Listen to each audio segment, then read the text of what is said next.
শ্রীলঙ্কা সফরে আছে বাংলাদেশ ক্রিকেট দল। বুধবার শ্রীলঙ্কার পিসারা ওভালে নিজেদের ১৭তম টেস্ট ম্যাচ শুরু হয়েছে বাংলাদেশের। বাংলাদেশ ক্রিকেট বোর্ডের সভাপতি নাজমুল হাসান পাপনও ছুটে গেছেন কলম্বোতে। সেখানে তিনি জানিয়েছেন, ইন্টারন্যাশনাল ক্রিকেট কাউন্সিল আইসিসির নতুন সংবিধানের দুটি বিষয়ে আপত্তি আছে বিসিবির। চলতি বছরের ফেব্রুয়ারিতে আইসিসির পূর্ণ সদস্যের সাধারণ সভা অনুষ্ঠিত হয় দুবাইয়ে। সেই বোর্ড সভায় বেশ কিছু নতুন নিয়ম প্রণয়ন করা হয়েছে। এই নতুন সংবিধান পাশ করাতে আইসিসিকে সমর্থন করেছে ৬০টি পূর্ণ সদস্যের দেশ।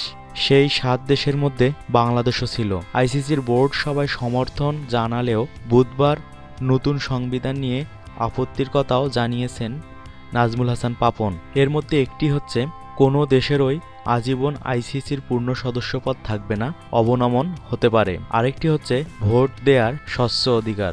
এ প্রসঙ্গে নাজমুল হাসান পাপন বলেন, আইসিসিকে আমরা জানিয়েছি দুটি নির্দিষ্ট নিয়মের সাথে আমরা একমত নই। এর মাঝে একটি হচ্ছে অবনমন। পূর্ণ সদস্যের অবনমনের নিয়ম আমরা সমর্থন করি না। জিম্বাবুয়ে বা অন্য কোনো দল হয়তো তাদের পূর্ণ সদস্য পদ হারাতে পারে, কিন্তু আমরা চাই না কেউ তাদের পূর্ণ সদস্য পদ হারাক। আরেকটি বিষয়ে আপত্তির কথা জানিয়ে বিসিবি সভাপতি বলেন, দ্বিতীয় বিষয়টি হচ্ছে ভোট দেওয়ার স্বচ্ছ অধিকার। স্বাধীন পরিচালক নিয়োগ দিচ্ছে আইসিসি। নতুন সহযোগী দেশ বাড়ানো হচ্ছে।